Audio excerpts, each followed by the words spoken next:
start with the word itself, energy. We use it for our mornings, our electronics, the universe itself. But if you actually try to pin down what it physically is, the concept gets blurry fast. Most of us were handed a specific mental model early on. In school, we are taught to imagine the universe as a collection of static, dead objects, like empty tanks waiting to be filled.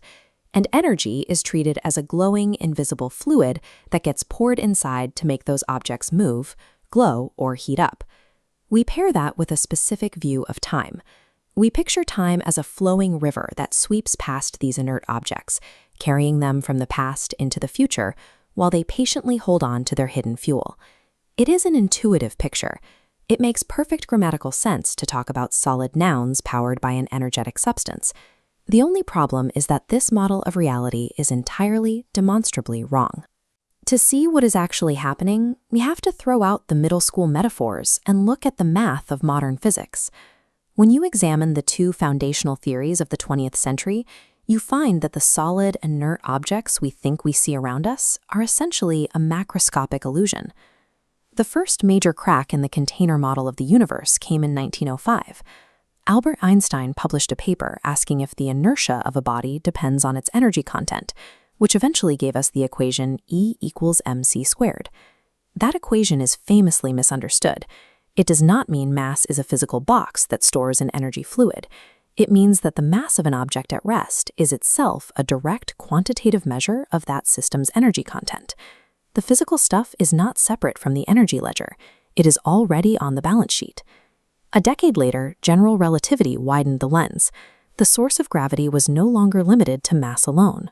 It became the full, active stress energy content of matter and fields, a metric that includes momentum flow, pressure, and stress. This animated diagram represents how that stress energy interacts with the fabric of the universe. Notice that the geometric grid of spacetime is not simply bending around a static bowling ball. It is dynamically reacting to the intense, ongoing physical activity and pressure of the planet. And that geometry dictates exactly how other things move. We see a smaller object falling along this specific mathematical path, called a geodesic. There is no invisible magnetic rope pulling it down. It moves that way because the stress energy of the larger body has written a highly specific pattern of rates and curves into the surrounding space. At the macro scale, energy is not a supernatural fuel animating dead planets. It is the strict quantitative rule that connects mass, motion, and gravity into a single unified cosmic ledger. If we zoom down to the subatomic scale, the old substance metaphor completely breaks down. Erwin Schrödinger formulated the central equation of quantum mechanics in 1926, and he built it entirely around a different understanding of action. In his equation, energy is represented by something called the Hamiltonian operator. An operator in quantum mechanics is essentially a mathematical instruction that transforms a physical state, and the Hamiltonian specifically represents the total energy of that system. This animation shows exactly why the middle school definition of energy as the capacity to do work falls short here. This glowing vector line is a wave function. Driven by that Hamiltonian parameter, the energy, it actively shifts its phase.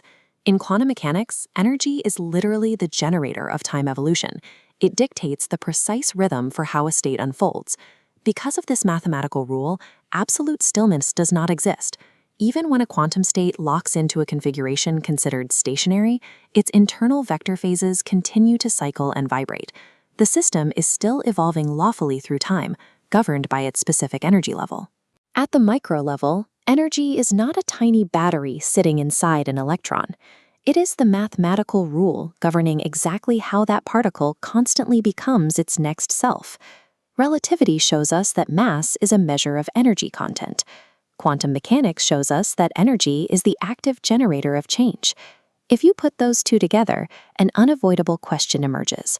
What if there are no static objects in the universe at all? This leads to a philosophical framework called Changism. It proposes that reality is not a collection of solid substances sitting on a stage, waiting for time to pass. Instead, reality is an ordered, ongoing continuum of pure physical process. Under this framework, the solid nouns we interact with every day, a star, a human body, or a rock, are redefined. They are actually relatively stable, repeating patterns of co-change. They are tightly bound regimes of activity within a much larger cosmic field. This means stability is not the opposite of change. Stability is a highly synchronized, persistent mode of ongoing process. In a universe made entirely of interacting processes, energy finally makes perfect sense. It acts as the currency of change. It is the strict quantitative ledger that makes the constant act of becoming physically measurable. Like any currency, it sets strict rules. It dictates exactly which physical transformations are allowed to happen, like an atom emitting a photon, and which transitions are strictly forbidden, because the account lacks the required funds. It acts as a universal constraint. Whenever systems interact, collide, or transform, energy ensures that the cosmic books are perfectly balanced. One ledger goes down, another goes up, keeping the entire web of activity mathematically coherent. Stop looking at the phone battery, or the rocks on the ground, or the muscles in our arms, as dead nouns holding invisible fluids. They are active, ongoing events. The universe is not a museum of silent objects waiting to be animated.